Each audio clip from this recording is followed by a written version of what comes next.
చైతన్యమయీ సత్యమయీ పరమే.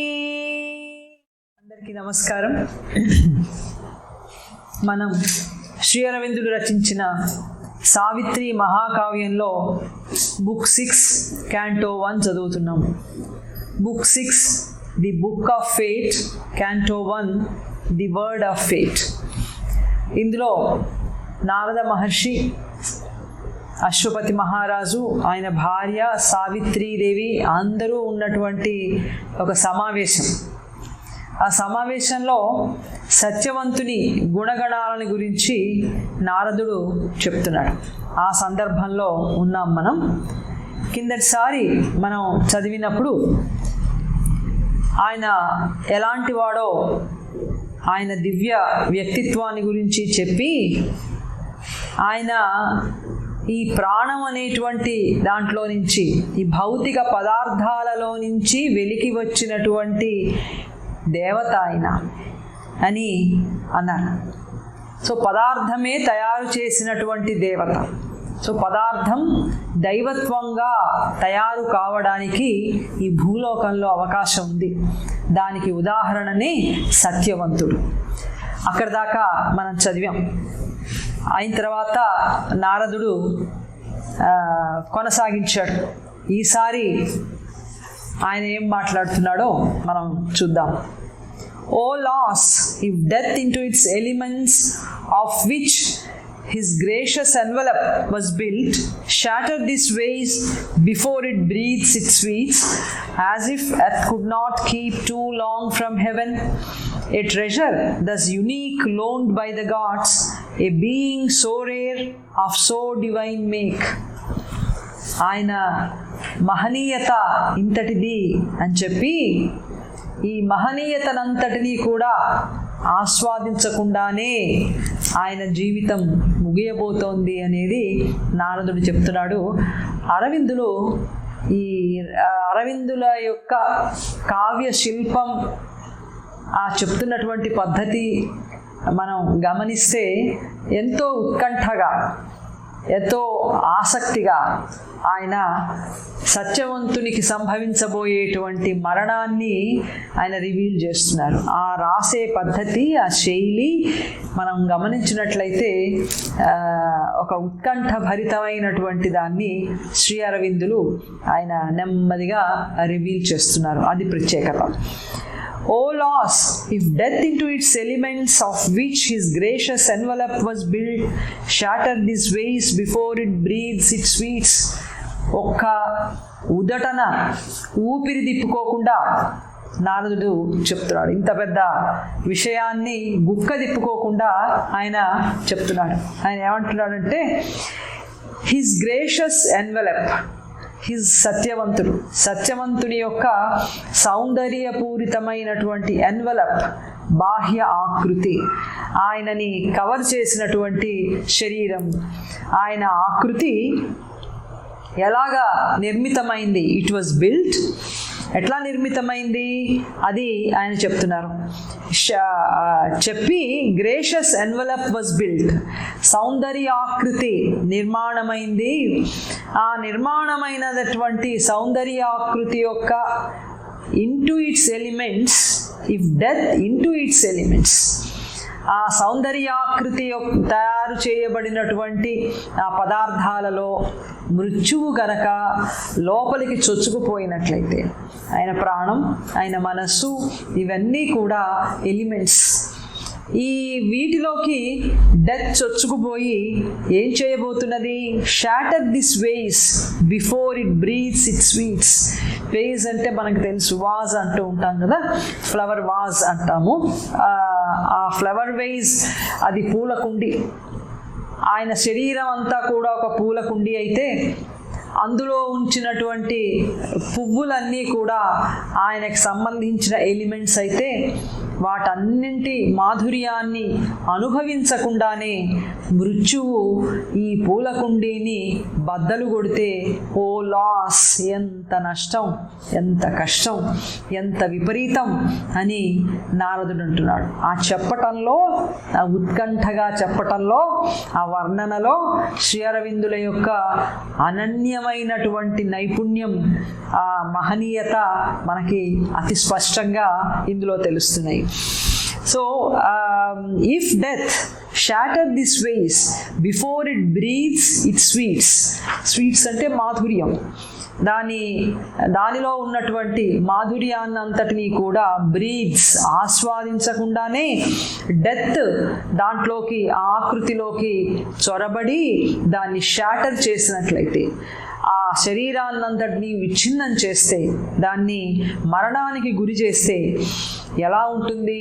ఓ లాస్, ఎంత నష్టం కదా, ఎంత విపరీతం, ఎంత వైపరీత్యం అని నారదుడు ఉద్వేగభరితంగా ఆయన అన్నాడు. అని సత్యవంతుని గురించి ఆయన చెప్తున్నాడు. A treasure thus unique loaned by the gods. సత్యవంతుడు ఎలాంటి వాడు? ఆయన ఒక ట్రెజర్, గొప్ప నిధి. ఎందుకని నిధో వెనకాల లైన్లలో, వెనక పేజీ లైన్లలో శ్రీ అరవిందులు మనకి చెప్పారు. ఆయన విల్ ఎలాంటిది? ఆయన will claim lifts a delight to live. ఆయన విల్ ఎలాంటిది, అలాగే ఆయన దివ్యత్వాన్ని ఈ భూ చైతన్యంతో కలపడానికి వచ్చినటువంటి అనుసంధానము, ఆయన ఆస్పిరేషన్ అంతా కూడా దేవతల వాతావరణాన్ని తీసుకురావడానికి ప్రయత్నిస్తున్నటువంటి ఆస్పిరేషను, ఇవన్నీ గొప్ప విషయాలు. ఇటువంటివన్నీ కూడా కలిగినటువంటి వాడు గనక సత్యవంతుడు దేవతలు ఈ భూమికి ఇచ్చినటువంటి గొప్ప నిక్షేపం, నిధి, సంపద. అటువంటి ఏ ట్రెజర్ దస్ యునీక్, అందుకని ఇది యునీక్, చాలా ప్రత్యేకమైనటువంటి సంపదని దేవతలు ఇచ్చారు, భూమికి ఇచ్చారు. ఈ ప్రత్యేకమైనటువంటి సంపద, ఏ బీయింగ్ సో రేర్, ఆయన అస్తిత్వం అంతా, ఆయన స్థితి ఎట్లాంటిది? చాలా అరుదైనటువంటి స్థితి ఆయనది. ఆయన చూడడానికి మానవాకృతి, మానవుడికి ఉన్నట్టే అన్ని భాగాలు ఉన్నాయి ఆయనకి, భౌతిక, ప్రాణిక, మానసికాలు ఉన్నాయి, చైతన్యాలు. అయినప్పటికీ కూడా ఆయన అస్తిత్వం అంతా చాలా అరుదైన అస్తిత్వం, దైవ చైతన్యంతో ఉన్నటువంటి అస్తిత్వం కనుక ఆయన బీయింగ్ చాలా అరుదైనటువంటి అస్తిత్వం ఆయనది. Of so divine A make, ఆయన ఆకృతి అంతా కూడా ఎట్లాంటిది? చాలా దివ్యత్వంతో నిర్మితమైనటువంటి వ్యక్తిత్వం, అస్తిత్వం ఆయనది. దివ్యత్వంతో నిర్మితమైన అస్తిత్వం. సమస్త భాగాలు కూడా ఉన్నతమైనటువంటి చైతన్యంతో కూడుకుని ఉన్నాయి, వాటితో నిర్మాణమైన అస్తిత్వం ఆయనది. ఇటువంటి అతి అరుదైనటువంటి అస్తిత్వం ఇలా చాలా కాలం ఉండకుండానే డెత్ ముందుగానే ఈ మాధుర్యభరితమైన పూల్ అనేటువంటి ఎలిమెంట్స్తో నిండి ఉన్న ఈ వైజ్ని షాటర్ చేసేస్తే ఎంతటి వైపరీత్యం అని నారదుడు అంటున్నాడు. తెలుగులో మనం అనువాదం చేస్తూ ఉన్నప్పుడు రెండవ లైన్తో ప్రారంభం చేస్తున్నాం. ఎందుకంటే అన్వయానికి తెలుగులో సరిగా అన్వయం ఉండాలి కనుక రెండవ లైన్తో ప్రారంభమవుతోంది. అతని సౌందర్యాకృతిని నిర్మించిన పదార్థముల, తర్వాత మూడవ లైను, తర్వాత ఒకటవ లైను. ఈ పూలకుండీని దానివగు మాధుర్యములను అది అనుభవించకనే మృతి పగులగొట్టిన ఎంత నష్టము, ఎంత విపరీతము. తర్వాత 5వ లైను, 6వ లైను, చివరికి 4వ లైను తెలుగు అనువాదంలో అట్లా వస్తున్నాయి. దేవతలు అప్పగించిన అపూర్వమైన ఈ సంపదను, చాలా యునీక్ అంటే తెలుగులో అపూర్వం, ఇంతకు ముందు లేనటువంటిది, ప్రత్యేకమైనది అని అర్థం. దేవతలు అప్పగించిన అపూర్వమైన ఈ సంపదను, అతి అరుదైన అస్తిత్వము, దివ్యత్వ నిర్మితమును, ఆయన అస్తిత్వం చాలా అరుదైంది, దివ్యత్వంతో నిర్మితమైనది. 4వ లైన్ వస్తోన్న తర్వాత దివిది 4వ line as if earth could not keep too long from heaven అనే లైన్ ఉన్నది. As if earth could not keep too long from heaven. From heaven, దివి నుంచి వచ్చినటువంటి ఈ ప్రత్యేకమైన అరుదైన అపూర్వ సంపదని ఈ భూమి చాలా కాలం తన దగ్గర అట్టి పెట్టుకోలేదేమో, ఉంచుకోలేదేమో ఇది అన్నట్లుగా ఉంది. అతనికి అతి త్వరలో మరణం సంభవించడం అనేది. అందుకని మరణం సంభవించడం అనేది ఎట్లా ఉందిట, దివి నుంచి వచ్చిన అపూర్వమైనటువంటి సంపద సత్యవంతుడు. ఇంత అపూర్వమైనటువంటి దివ్యత్వాన్ని భూమి నేను నిలబెట్టుకోలేను, నా వల్ల కాదు, నేనంతా అజ్ఞాన చైతన్యంతో ఉన్నాను, ఈ అజ్ఞాన చైతన్యంలో ఇంతటి దివ్యత్వాన్ని చాలా కాలం నేను అట్టి పెట్టుకోవటం అనేది సాధ్యం కాదు అన్నట్లుగా ఉన్నది ఆయన పొందబోతున్నటువంటి మృతి అని చెప్తున్నారు. అందుకని ఇక్కడ తెలుగులో 4వ లైన్ చివరికి వస్తోంది. దివిది, ఫ్రమ్ హెవెన్ అంటే దివికి సంబంధించినది అని అర్థం. దివిది భువి దీర్ఘకాలం ఉంచుకొనలేనటులయ్యను. చూడబోతే ఇట్లా ఉంది, చాలా కాలం ఈ భూమి దివ్యత్వ సంపదని నిలబెట్టుకోలేదేమో అన్నట్లుగా ఉన్నది సత్యవంతునికి సంభవించబోయే మరణము అని నారదుడు అన్నాడు. చాలా అద్భుతమైనటువంటి విధంగా శ్రీ అరవిందులు ఈ మృతి సంభవించబోతోంది అన్న విషయాన్ని ఇంత ఉత్కంఠగా, ఇంత లోతైనటువంటి విధంగా వారు రివీల్ చేస్తున్నారు, వారు వర్ణన చేస్తున్నారు. ఈ ఖండము తర్వాత ఖండము కూడా అంతే విశిష్టంగా మనకి కనబడతాయి. ఆ తర్వాత కొనసాగింపు నారద మహర్షి చేస్తున్నాడు. In one brief year when this bright hour flies back and perches careless on a branch of time, the sovereign glory ends, heaven lent to earth, the splendor vanishes from the mortal sky. Heaven's greatness came but was too great to stay. 12 swift-winged months are given to him and her. This day returning, Satyavan must die. ఇది చిట్ట చివరి పంక్తి. చాలా అద్భుతమైనటువంటి conclusion, ముగింపు ఇచ్చారు. ఇటువంటి ముగింపే ముందు అధ్యాయాల్లో కూడా ఇలాంటి పంక్తిని మనం చూస్తాం. In one brief year, when this bright hour flies back and perches careless on a branch of time. ఈ వర్ణన చూస్తూ ఉంటే ఎంతటి ఒక చక్కని విధంగా, ఒక స్పష్టంగా, చాలా అందంగా, నర్మగర్భంగా ఆయన వివరిస్తున్నారు. నర్మగర్భం అంటామే పూర్తిగా ఉన్నది ఉన్నట్లుగా కాకుండా కొంత నర్మగర్భంగా వివరణ ఇందులో మనం చూస్తాం. In one brief year, when this bright hour flies back and perches careless on a branch of time. ఏం జరగబోతోంది? ఇన్ వన్ బ్రీఫ్ ఇయర్, ఒక అతి తక్కువ కాలమైనటువంటి ఒక సంవత్సర కాలంలోనే, అతి తక్కువ ఒక సంవత్సరంలోనే ఏం జరగబోతోంది? When this bright hour flies back, ఈ మహోజ్వలమైనటువంటి ఆనందకరమైనటువంటి కాలం అంతా కూడా ఒక్కసారిగా ఎగిరిపోయి, ఈ ఆనందకర కాలం అనేది పక్షి అనుకుంటే ఇది ఒక్కసారిగా ఒక సంవత్సరంలోనే ఎగిరిపోయి అదేం చేస్తోంది? పెర్చెస్, వాలుతోంది. వాలడం అంటాం, పక్షి వాలింది, పక్షి చూసి పక్షి కూర్చుంది అని అంటాము. పక్షి వాలడం అని తరచుగా మనం అంటాం. అందుకని ఈ ఆనందకర కాలం అనేటువంటి పక్షి ఏం చేస్తోంది? పెర్చెస్, వాలుతోందిట. Careless on a branch of time, చాలా నిర్లక్ష్యంగా. ఆనందకర కాలం అనేది ఎక్కువ కాలం ఉండకుండా, ఆనందం అనేది అది ఒక్కసారిగా ఎగిరిపోయి అతి నిర్లక్ష్యంగా కాలం అనేటువంటి శాఖ మీద పోయి వాలిందిట.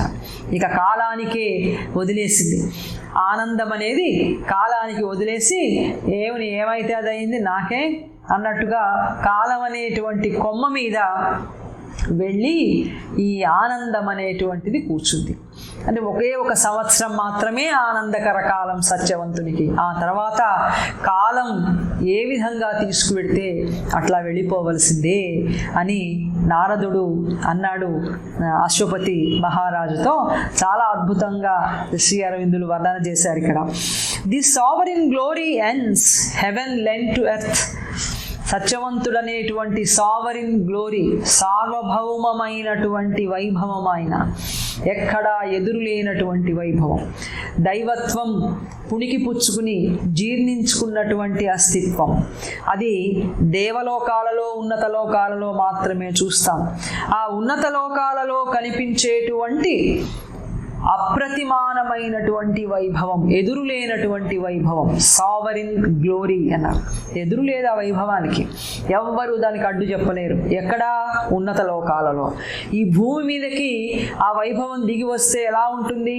పైన చెప్పారుగా, ఎక్కువ కాలం ఈ భూమి అంతటి వైభవాన్ని అట్టి పెట్టుకోలేదు, నా వల్ల కాదు, నేను నా దగ్గర ఉంచుకోలేనింతటి వైభవాన్ని అని వెనక్కి తిరిగి పంపించేస్తుంటా.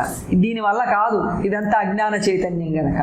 అందుకని ఈ సార్వభౌమమైనటువంటి వైభవం అనేది ముగియబోతున్నది భూమి మీద. ఇది ఎవరిచ్చారు ఇంతటి వైభవం? ఈ అప్రతిహతమైనటువంటి అప్రతిమానమైనటువంటి వైభవాన్ని దేవతలు భూమికి లెంట్ అప్పగించారు. తీసుకో, కొంతకాలం మా దగ్గర ఉంది ఇంత పెద్ద సంపద, ఈ సంపదని నువ్వు మొత్తం దీర్ఘకాలం వహించలేవు గనక ఓ భూ చైతన్యమా కొంతకాలం నీ దగ్గర ఉంచుకో, ఇస్తున్నాం అన్నట్టుగా దేవతలు ఈ భూ చైతన్యానికి ఈ అప్రతిమానమైనటువంటి వైభవాన్ని వాళ్ళు ఇచ్చారే. ఈ వైభవము ఏం కాబోతున్నది? The splendour vanishes from the mortal's sky. ఈ విభవం అంతా కూడా, ఈ స్ప్లెండర్ అన్న వైభవమే, ఈ విభవం అంతా కూడా ఫ్రమ్ ద మోర్టల్ స్కై, మర్త్యత్వం అనేటువంటి ఆకాశం నుంచి వానిషెస్, అదృశ్యం కాబోతున్నది. ఈ భూమి అనేటువంటి ఆకాశం నుంచి ఈ అప్రతిమానమైనటువంటి దేవతలు ఇచ్చినటువంటి వైభవము అది వానిష్ కాబోతున్నది, అదృశ్యమైపోబోతున్నది 1 సంవత్సర కాలంలో అని నారదుడు చెప్పాడు. Heaven's greatness came. దైవం ఉన్నత లోకాల యొక్క మహత్వం కిందికి దిగి వచ్చింది. ఆ దిగి వచ్చినటువంటి మహత్వం but was too great to stay. ఈ భూమి మీద ఉండడానికి దానికి అంతగా అది ఉండలేదు. ఈ భూమి మీద ఉండడం అనేది చాలా ఘనతరము, దానికి చాలా గొప్పతనం, ఉండడం చాలా కష్టం. ఎందుకని? ఈ భూమికి అంతటి గొప్పతనాన్ని వహించగలిగినటువంటి శక్తి లేదు గనక ఈ ఉన్నత లోకాలలో నుంచి వచ్చినటువంటి ఈ వైభవం అంతా కూడా ఈ భూమి మీద ఉండడం అనేది పూర్తిగా ఉండడం సాధ్యం కాదు అని నారదుడు చెప్పాడు. Heaven's greatness came but was too great to stay. ఇక్కడే ఉండడానికి అది చాలా గొప్పది, భూమి కంటే ఉండడం చాలా కష్టం. 12 swift winged months are given to him and her. సావిత్రీదేవికి, సత్యవంతుడికి ఎన్ని నెలలు ఇవ్వబడింది? 12 నెలల కాలం మాత్రమే వాళ్ళకి దైవం ఇచ్చాడు. అవి స్విఫ్ట్ వింగ్డ్ మంత్స్, చాలా శీఘ్రంగా గడిచిపోయేటువంటి 12 నెలల కాలం మాత్రమే వాళ్ళిద్దరికీ కూడా దైవం ఇచ్చాడు. This day returning Satyavan must die. సరిగ్గా మళ్ళీ ఈరోజు వచ్చేసరికి సత్యవంతుడు మరణిస్తాడు, ఆయన మరణించాల్సిందే, ఇది ఆయన ఫేట్ అని అన్నారు. ముందు అధ్యాయాల్లోనే సత్యవంతుని యొక్క మరణాన్ని మనం చూస్తాం. మొదటి అధ్యాయాల్లోనే సాధారణంగా కావ్య ప్రారంభం కానీ వాటిలో మంగళకరమైనటువంటి దాంతో ప్రారంభం కావాలని ఉన్నది. సో మంగళాధీని అని మంగళంతో ప్రారంభం కావాలి, మంగళంతోనే మధ్యలోనూ ఉండాలి, అలాగే మంగళంతో అంతం కావాలి అన్నది కావ్య సాంప్రదాయం.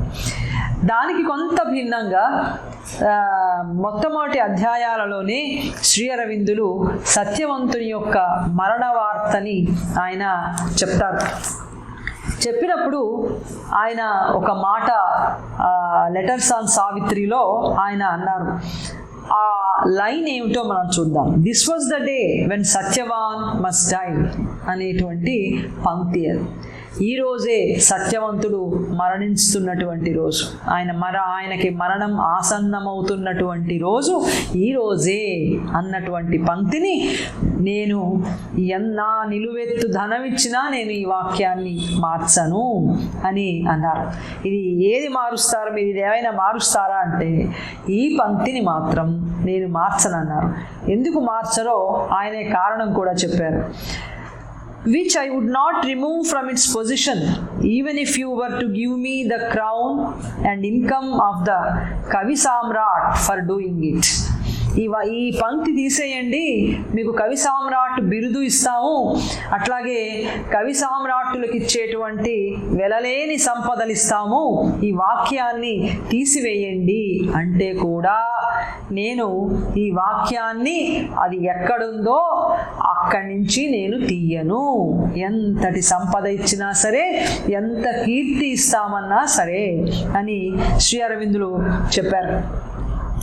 అలా ఆ మొట్టమొదటి అధ్యాయాలలో ఉన్నటువంటి ఈ వాక్యం ఇప్పుడు ఇక్కడ మనకి మళ్ళీ నారదుడి నోటి నుంచి వచ్చింది.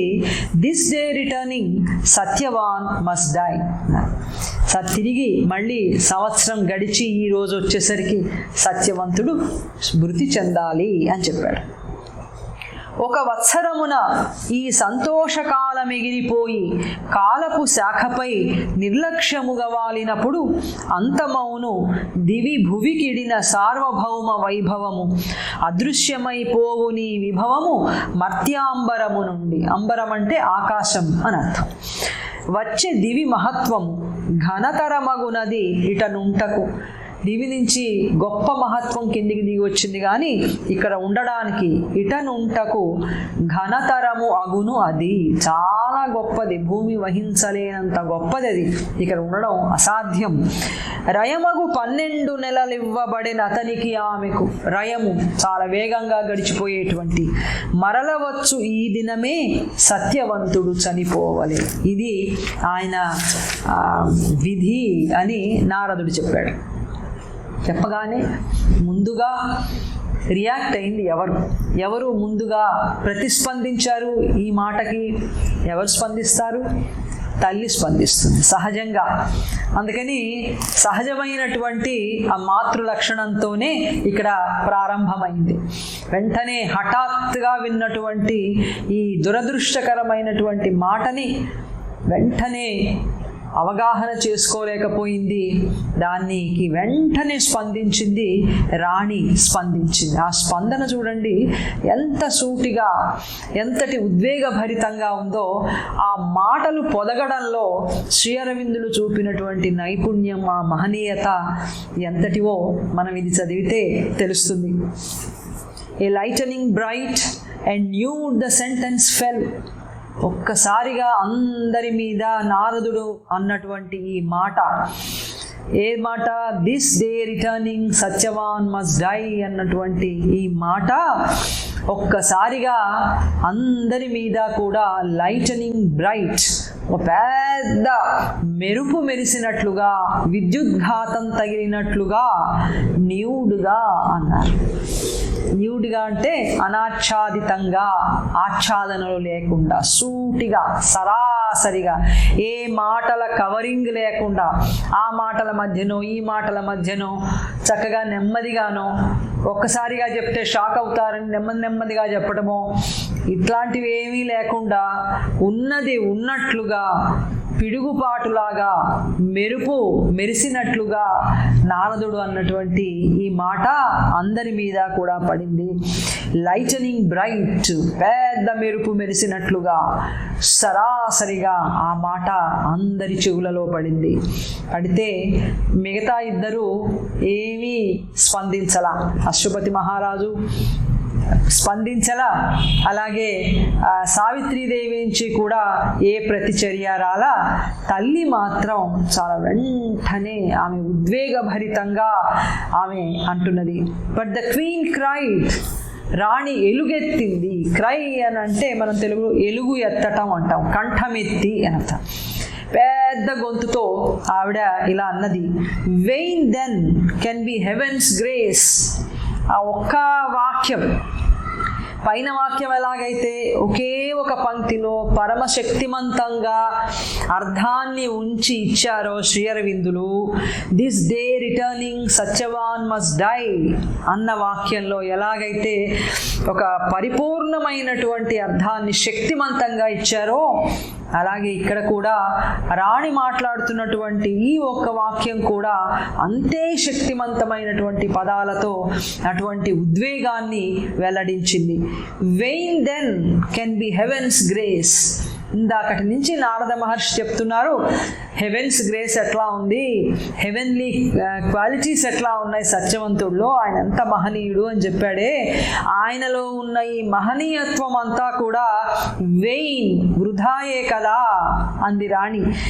Vein then can be heaven's grace.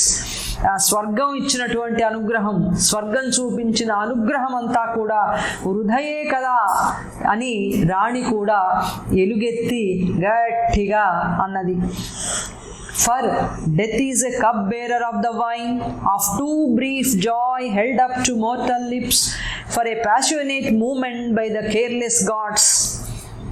ఎందుకు కూడా ఈ 3 లైన్లు కూడా గొప్ప అద్భుతంగా శ్రీ అరవిందులు ఒక గొప్ప ఎనాలజీ, ఇమేజ్ ఇచ్చారు ఆయన.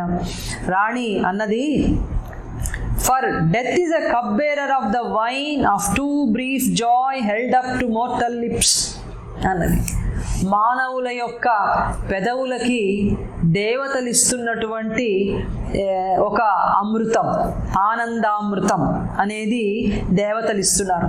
ఆ ఆనందం అనేది ఎట్లాంటిది? బ్రీఫ్ జాయ్, చాలా కొద్ది కాలం మాత్రమే ఉండేటువంటి ఆనందం అనే మధువుని మానవుల యొక్క పెదవులకి దేవతలంతా కూడా ఇస్తున్నారు. వాళ్ళు ఇస్తుంటే ఆ ఆనందం అనేటువంటి పాత్రని పట్టుకు వస్తున్నటువంటి వాహకుడు ఎవరు అంటే డెత్. డెత్ తన చేతిలో ఈ ఆనందం అనేటువంటి మధుపాత్రని పట్టుకుని మానవుల పెదవులకి అది అందిస్తే ఆ ఆనందాన్ని ఆస్వాదిస్తూ మానవులు మైమరిచిపోతున్నారు. కానీ ఆ ఆనందం ఎలాంటిది? టూ బ్రీఫ్ జాయ్, అతి తక్కువ కాలం మాత్రమే ఉండేటువంటి ఆనందం. ఆ ఆనందాన్ని తీసుకొస్తున్నటువంటి కప్ బేరర్ అన్నారు. పాత్రని తీసుకొస్తున్నటువంటి వాహకుడు అని అర్థం. బేరర్ అంటే తీసుకొచ్చేవాడు, వాహకుడు అని సంస్కృతం. అందుకని ఆనందం అనే మధు పాత్ర దేవతల చేతుల్లో లేదు, మృత్యువు చేతుల్లో ఉంది. ఈ మృత్యువు పట్టుకొస్తుంది. ఆ మృత్యువు పట్టుకొస్తూ అతి తక్కువ కాలం మాత్రమే ఆనందం అనుభవించేలాగా చేస్తూ వెంటనే ఆనంద పాత్రని లాక్కుని తీవ్రమైనటువంటి విషాదంలోకి, మృత్యువులోకి తీసుకెళ్ళిపోతుంది మృతి. అందుకని ఎంత అద్భుతంగా చెప్పారంటే అరవిందులు, ఈ cup bearer of the wine ఎవరు? ఆనందం అనేటువంటి మధువుని తీసుకొస్తున్నది మృత్యువు. ఇస్తున్న వాళ్ళు ఎవరు? దేవతలు. ఎంతకాలం ఇది? అతి స్వల్పకాలం, పెదవులకి తాకంగానే లాగేస్తుంది మృత్యువు. అంతటి స్వల్పకాల అనుభవం మాత్రమే ఆనందానుభవం మానవులకి ఉంటున్నది అని చెప్పి రాణి అన్నది. అని for a passionate moment by the careless gods, మానవుల పట్ల చాలా ప్రమత్తులుగా ఉంటారు దేవతలు, నిర్లక్ష్యంగా ఉంటారు. ఏమిటి వీళ్ళకి ఇచ్చేది, వీడు మనుషులేనా, వీళ్ళకి ఎంత ఇస్తే సరిపోదు, చాలే ఇంత చాలే అంటున్నారు.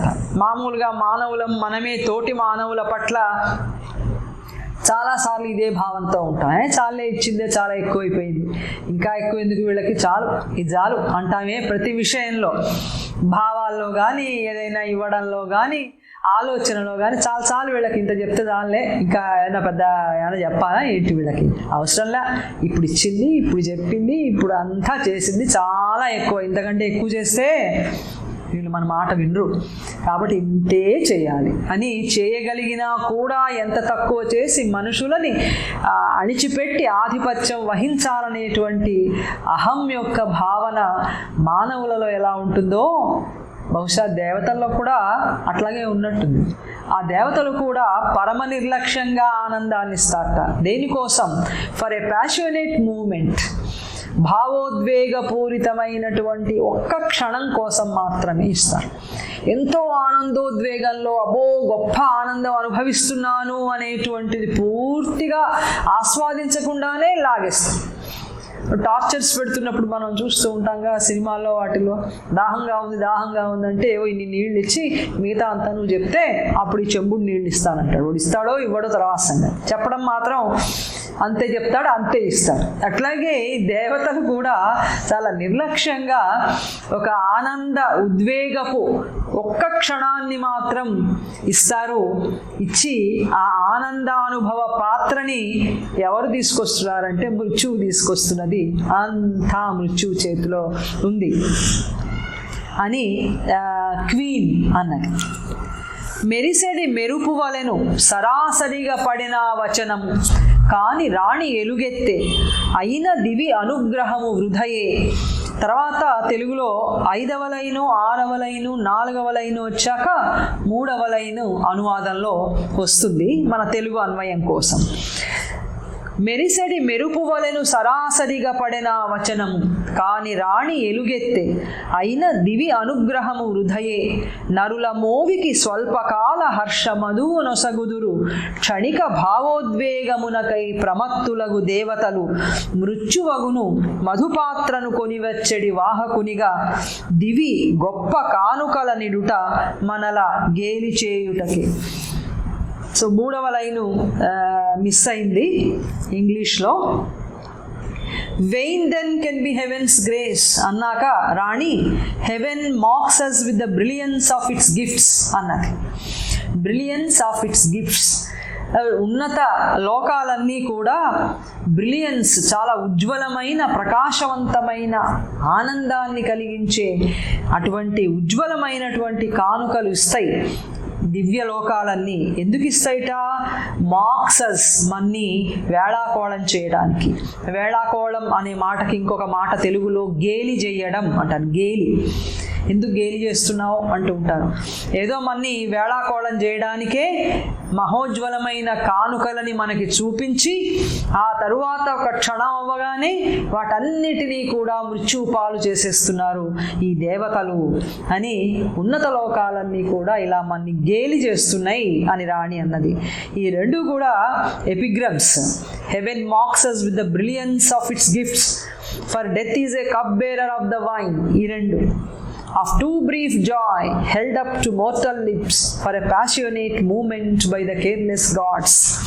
అందుకని 3వ లైన్ చివరికి వచ్చింది అనువాదంలో, దివి గొప్ప కానుకల నిడుట మనల గేలి చేయుటకే. ఎందుకు ఇస్తారు వాళ్ళు ఇలాగా? మంచితనం అని, లేదా గొప్పతనం అని, సత్యం అని, ఇలాంటి మంచి మంచి లక్షణాలు, స్వభావాలు, ఉన్నత భావాలు, ఆలోచనలు ఇవన్నీ ఇచ్చేది ఎందుకంటే మన వేళాకోళం చేయడానికి. ఇచ్చి వెంటనే మృతి పాలు చేసేస్తూ ఉంటారు వాళ్ళు ఇంత నిర్లక్ష్యంగా దేవతలు. ఇందుకేనా మనకి ఇవన్నీ ఇచ్చేది? ఇలా ఇచ్చినట్లయితే దేవతల యొక్క అనుగ్రహం అంతా వృధాయే, మనుషులకి ఏమీ పనికిరాదు, మృత్యువులో అది కలిసిపోతోంది గనక అని రాణి అన్నది. But I reject the grace and the మాకరీ. Mounting thy car, go forth, Savitri, and travel once more through the peopled lands. Alas, in the green gladness of the woods, thy heart has stooped to a misleading call. సాధారణంగా తల్లి ఇలాగే మాట్లాడుతుంది కదా, ఎందుకంటే ప్రేమ ఎక్కువగా ఉంటుంది కనుక ఆమె రియాక్షన్ ఎప్పుడూ కూడా సాధారణ తల్లుల మానసిక చైతన్యమే ఇక్కడ కూడా మనకి కనబడుతోంది. ఆవిడ అన్నది, but I reject the grace and the mockery. పైన అన్నది కదా, heaven mocks us with the brilliance of its gifts అని అన్నదే, దానికి కొనసాగింపుగా ఇది చెప్తోంది. ఆ దేవతలు ఇచ్చే కానుకలు వద్దు, వాళ్ళ అనుగ్రహం వద్దు, వాళ్ళు మనని వెక్కిరించద్దు, ఈ రెండిటిని నేను రిజెక్ట్ చేస్తున్నా, నాకు ఈ రెండు కూడా అక్కర్లేదు అని ఆవిడ, నేను తిరస్కరిస్తున్నాను ఈ రెండింటిని అని ఆవిడ అన్నది. But I reject the grace, ఆ దేవతలు ఇచ్చే అనుగ్రహాన్ని నేను తిరస్కరిస్తున్నాను. అనుగ్రహం ఏమిస్తున్నారు? ఇప్పుడు ఇందాకే మనం చెప్పుకున్నట్లుగా మంచి భావాలు, ఉన్నతమైనటువంటి ఆశయాలు, ఆలోచనలు, ఉన్నతమైన కోరికలు, ఇవన్నీ కూడా మంచితనము, ఇవన్నీ దేవతలు చూపించేటువంటి అనుగ్రహం. ఎందుకండి ఇంత మంచితనం? ఇలా మృత్యుపాలు కావడానికేనా అని మనం కూడా అంటూ ఉంటాం అప్పుడప్పుడు. ఉత్తములైనటువంటి వాళ్ళు వెళ్ళిపోయినప్పుడు మంచి వాళ్ళని భగవంతుడు తొందరగా తీసుకుపోతాడు, ఆయనకి వాళ్ళంటే చాలా ఇష్టం, పాపి చిరాయువు అన్నారు, మహాపాపులంతా ఉండిపోతారు అని అంటూ ఉంటాం మామూలు జీవితంలో. బాధని తట్టుకోలేక, రెండవది ఇంత మంచితనం కూడా మృత్యు పాలవడం ఏమిటి అన్న సందేహానికి సమాధానం రాక ఈ విధమైనటువంటి భావనలతో మనం మాట్లాడుతూ ఉంటాం.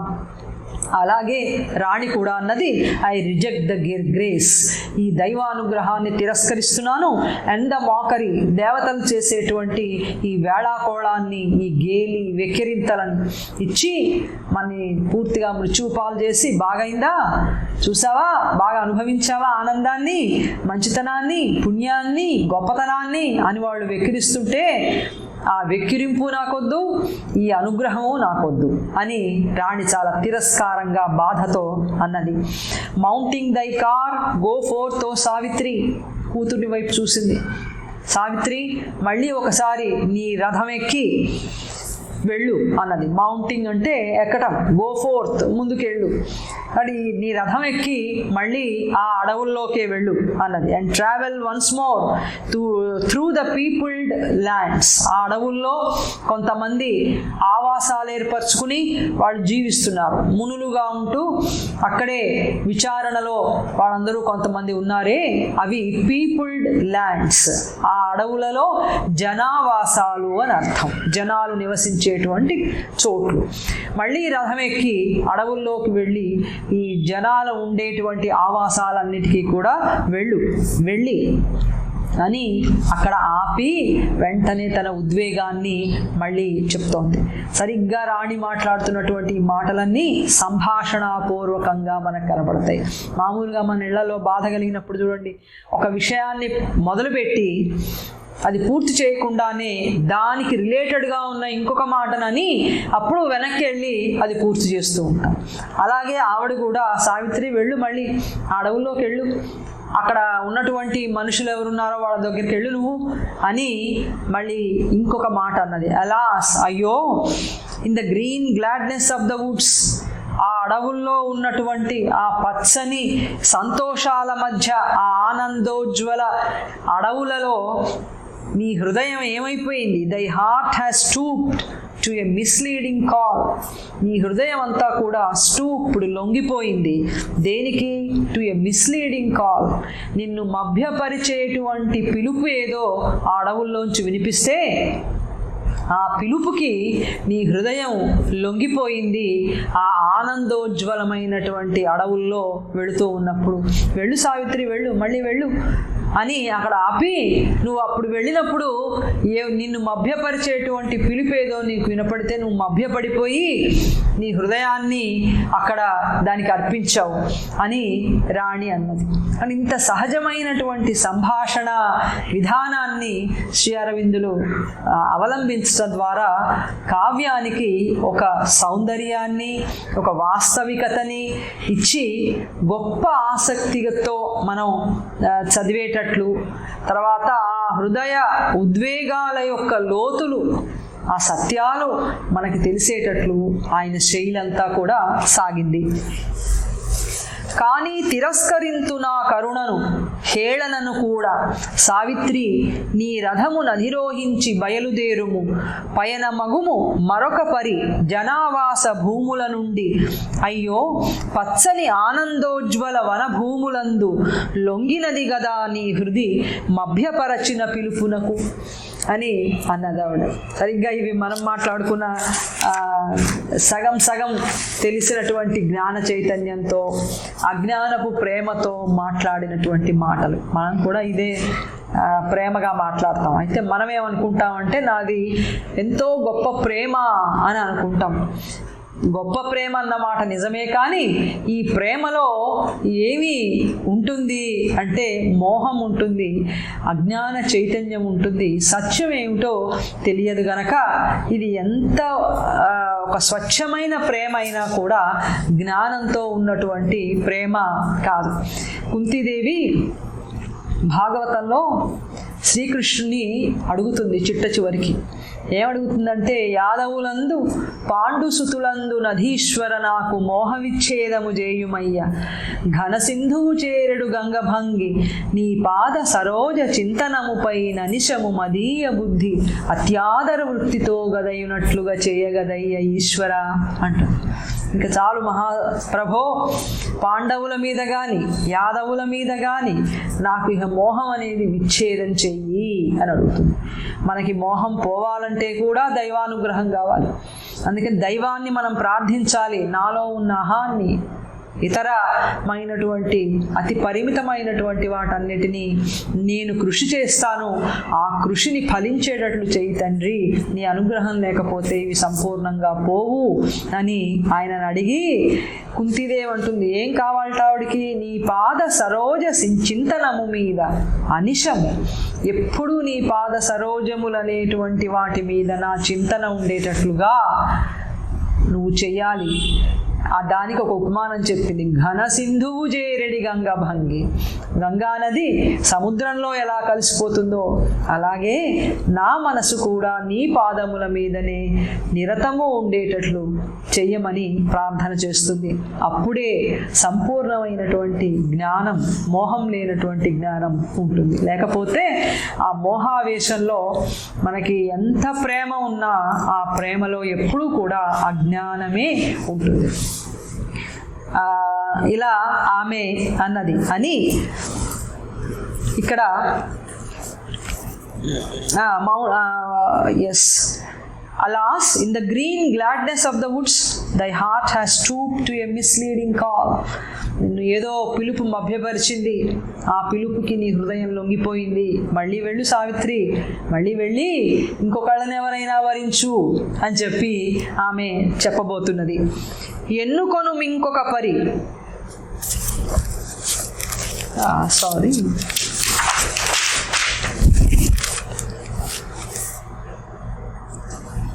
లొంగినది గదా నీ హృది మభ్యపరిచిన పిలుపునకు అని అన్నది. ఆ తర్వాత choose once again and leave this fated head. Death is the gardener of this wonder tree. Love's sweetness sleeps in his pale marble hand, advancing in a honeyed line, but closed. A little joy would buy too bitter an end. అని సావిత్రీదేవికి ఆవిడ చెప్తోంది. Choose once again and leave this fated head. ఇలాగే మనం కూడా మాట్లాడుతూ ఉంటాం. వదిలిపెట్టేసాయి, మళ్ళీ ఒకసారి ఎవరినైనా వరించు, వేరే ఎవరినైనా ఎన్నుకో నువ్వు నీ వరుడిగా. లీవ్ దిస్ ఫేటెడ్ హెడ్, ఈ విధి వంచితుడు అని తెలుగులో అంటాం. ఫేటెడ్ హెడ్ అంటే దుర్విధికి లోబడినటువంటి వాడు, విధి వంచితుడు అనే తెలుగులో మాట ఉంది. ఫేటెడ్ హెడ్ అంటే ఈ విధి వంచితుడు ఇతను 12 నెలల్లో అతనికి మృతి రాబోతున్నది, కాబట్టి నువ్వు ఇంకొకళ్ళని ఎవరినైనా ఎన్నుకో సావిత్రి అన్నది. Death is the gardener of this wonder tree. సత్యవంతుడు అనేటువంటి అద్భుత వృక్షమే కావచ్చు సత్యవంతుడు, అన్ని మహనీయ లక్షణాలు ఉండొచ్చు, కానీ ఈ అద్భుతమైన మహనీయమైనటువంటి వృక్షాన్ని కాపలాగాస్తున్నది ఎవరు? దైవం కాపలాగా ఎట్లా? ఈయన స్థిరంగా శాశ్వతంగా ఉండేందుకు డెత్ కాపలాగాస్తుంది.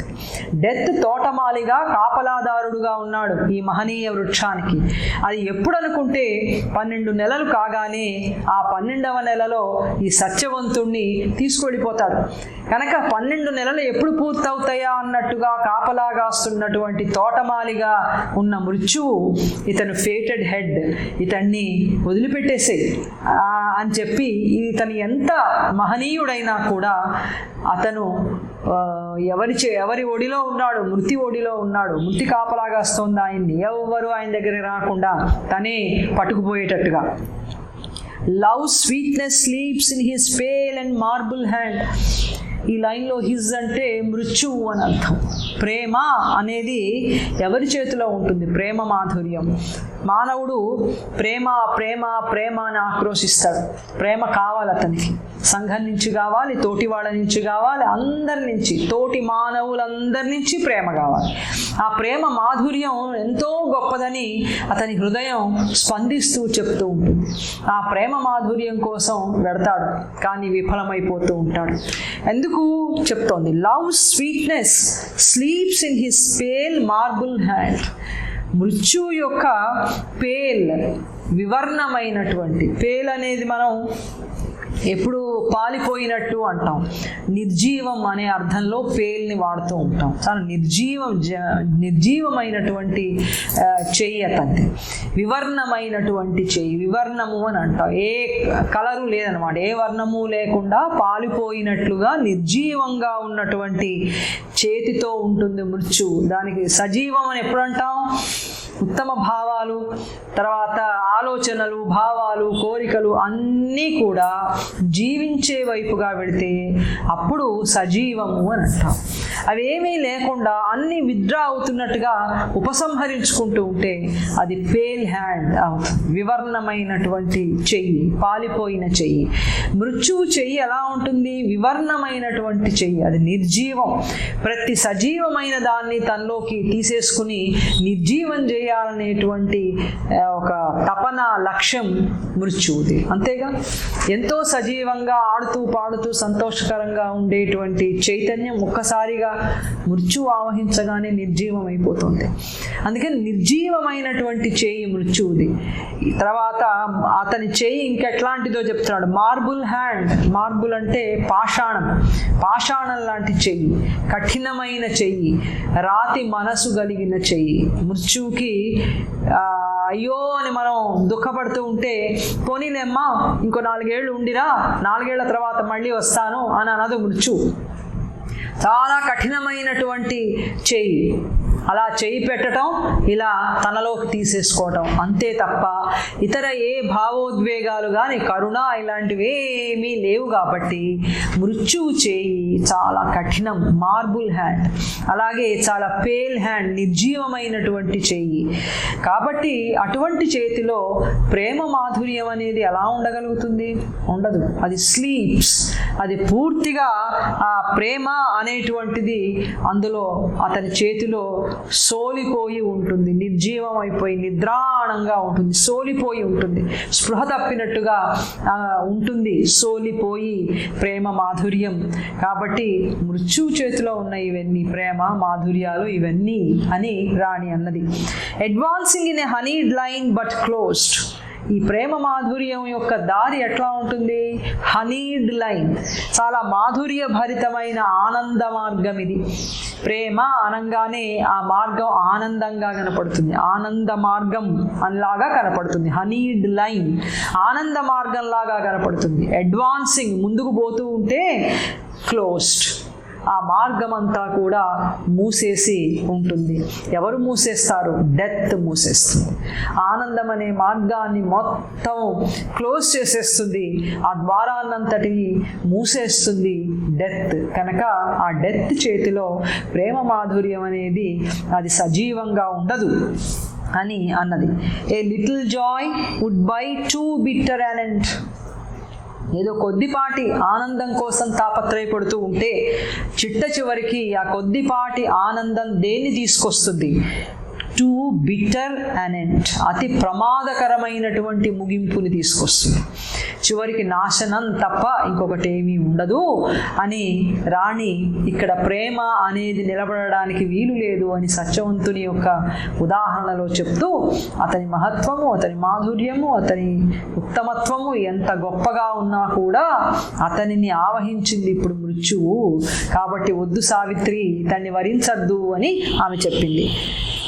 ఎన్నుకొను ఇంకొక పరి త్యజించు మీ విధి వంచితుని మృత్యువు తోటమాలి ఈ అద్భుతమగు వృక్షమునకు అతని వివర్ణ కఠిన కరమున సోలు ప్రేమ మధురిమ. కరము అంటే చెయ్యి. ఆనంద మార్గమున ముందుకేగా దారి లేదు ఎదట స్వల్ప హర్షము తెచ్చు అతి ప్రమాదకర అంతమును అని ఆమె అన్నది. అని కూతురికి ఆవిడ మరొక సలహా చెప్పింది. సాధారణంగా తల్లి తండ్రి ఏ సలహాలు చెప్తారో పిల్లలకి అలాంటి సలహానే రాణి కూడా చెప్పింది. Plead not thy choice for death has made it vain the youth and radiance were not born to lie a casket void dropped on a careless soil a choice less rare may call a happier fate అన్నది. సత్యవంతుణ్ణి వివాహం చేసుకోవడం ఎందుకు ఇష్టం లేదు? కులం కానీ రాజ్యం కానీ ఇవేమీ కారణం కావు. ఒకటే ఒక కారణం, అతను త్వరలో మరణించబోతున్నాడు అనేదే కారణం ఆవిడ ఉద్ధరడానికి. ఆమె అంటున్నది, ప్లీడ్ నాట్ దై చాయిస్. నేను ఇంత చెప్పిన తర్వాత మళ్ళీ నేను వరించాను, నాకు ఇతనే కావాలి అని నువ్వు నన్ను మళ్ళీ అభ్యర్థిస్తావేమో, కాబట్టి నీ ఎంపికని మళ్ళీ తిరిగి నన్ను అభ్యర్థించద్దు, నన్ను కోరద్దు. ఈ ఎంపికే జరిపించమని కోరద్దు సావిత్రి నువ్వు అని తల్లి చెప్పింది. For death has made it vain. ఎందుకని? నీ ఎంపికని వృధా చేసింది ఎవరు? నేను కాదు. ఎవరు చేశారు? మృత్యువు చేసింది. అటు నువ్వు ఎంపిక చేసుకున్నటువంటి దానిని వృధా చేస్తున్నది, నీకు పనికి రాకుండా చేస్తున్నది మృత్యువు. కాబట్టి ఆ ఎంపికని నువ్వు మళ్ళీ ఇంకా కోరవద్దు సావిత్రి అని ఆవిడ చెప్పింది. The youth and radiance were not born to lie a casket void dropped on a careless soil. ఆవిడ చెప్పింది, నీ యూత్, నీ యవ్వనం, రేడియన్స్ శోభ, నీ తేజస్సు, నీ శోభ, నీ యవ్వనం ఇవన్నీ కూడా అవి వృధా కావడానికి పుట్టలేదు అని చెప్తుంది. వృధా లై అంటే పడుండడానికి పుట్టల, వృధా కావడానికి పుట్టల అని ఒక ఉపమానం చెప్తోంది. A casket void dropped on a careless soil. ఏది లెక్క పెట్టనటువంటి ఈ నేల మీద ఒక ఖాళీ డబ్బా పడ్డట్టుగా నీ యవ్వనము, నీ శోభ వృధా కావడానికి పుట్టలేదు. ఖాళీ డబ్బా నేల మీద పడ్డట్టు పడేస్తే ఎక్కడో అక్కడ ఉంటుంది, అట్లాంటిది కాదు నీ జీవితం అంతా కూడా సావిత్రి. ఏ choice less rare may call a happier fate. అరుదుగా చేసుకునేటువంటి ఎంపిక కంటే అరుదుగా చేసుకునేటువంటి ఎంపిక ఎలా ఉంటుందిట? ఆనందాన్ని తీసుకురాలేదు. మామూలుగా అందరూ పోయేటువంటి దోవలో పోతేనే హ్యాపీయర్ ఫేట్ అనేది వస్తుంది. ఇప్పుడు సావిత్రిదేవి ఏం చేసింది? ఒక రాజకుమార్తెలంతా కూడా వరించేటట్లుగా ఒక సభలో తండ్రి అంతా ఏర్పాటు చేస్తే అప్పుడు ఆమె వచ్చి ఫలానా రాజు ఇంత గొప్పవాడు, ఫలానా రాజకుమారుడు అంత గొప్పవాడని అందరూ కూడా పరిచయం చేస్తూ ఉంటే ఆ పరిచయం చేసినటువంటి రాజకుమారులలో తనకి నచ్చిన వాడిని వరిస్తుంది. ఇది సాధారణంగా స్వయంవరం యొక్క పద్ధతి. ఇప్పుడు సావిత్రిదేవి ఏం చేసింది? ఈ పద్ధతిని ఆవిడ అవలంబించలా. ఆవిడ అడవుల్లోకి వెళ్ళి సత్యవంతుణ్ణి ఆమె వరించింది. ఇలా రాజ్యం లేకుండా చాలా ముని వృత్తిలో ఉండేటువంటి రాజకుమారుణ్ణి వరించడం అనేది ఇది చాలా రేర్గా జరుగుతూ ఉంటుంది, అరుదుగా జరిగేటువంటి పని. ఇట్లా అరుదుగా జరిగేటువంటివన్నీ ఆనందంగా ఉండవు. ఏవి ఆనందంగా ఉంటాయి? Less rare. చాలా మామూలుగా జరిగేటువంటివి చాలా ఆనందకరమైనటువంటి అదృష్టాన్ని తీసుకొస్తాయి. అందరూ నడిచే దారిలో నడిస్తే నీకు చక్కగా ఆనందం అనేది దొరుకుతుంది. అంతేగాని నువ్వు ప్రత్యేకంగా ఏదో నేను ఎంపిక చేసుకున్నాను అని ఎంపిక చేసుకుంటే అది ఆనందానికి దోవదీయటల్లా దుఃఖానికి దోవదీస్తుంది అని ప్రపంచం నడిచే మార్గంలో నడవటంలోనే క్షేమం ఉంది అని రాణి చెప్తోంది. ఇదేగా మనందరం కూడా అనుకుంటాం. మనందరం కూడా ఏమనుకుంటాం, ఏదో అంత బాగా చదువుకుని చక్కగా ఉద్యోగం చేస్తూ కొంత సంపద వస్తూ ఉంటే సుఖపడతాము అనుకుంటాం. కొత్త మార్గంలో ఏదైనా పోతూ ఉంటే మనం భయపడిపోతాం.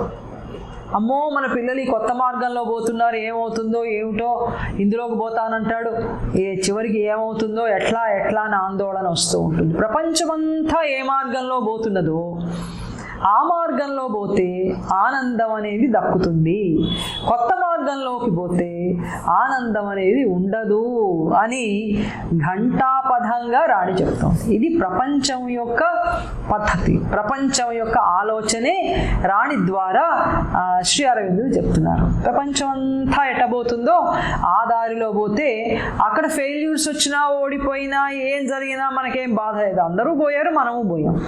అందరూ ఏదో దారిలో పోతున్నారు, గుంటలో పడ్డారు, మనము పడ్డాం గుంటలో. వాళ్ళకి కాళ్ళిరిగాయి, మనకు కాళ్ళిరిగాయి, మనకేం బాధ ఉండదు అప్పుడు. అవునండి, ప్రపంచం ఇట్లాగే ఉంటుంది. అందరూ పోవటలా వాళ్ళకి దెబ్బలు తగిలే, నాకు తగిలే. కానీ ఒక కొత్త దారిలో పోతూ దెబ్బలు తగిలితే అది మాత్రం చాలా భయాన్ని ఆందోళనని కలిగిస్తుంది. అది మనకి ఇష్టం ఉండదు కొత్త దారిలో పోవటం. శ్రీ అరవిందులు అలాంటి కొత్త దారిలోనే వెళ్ళారు.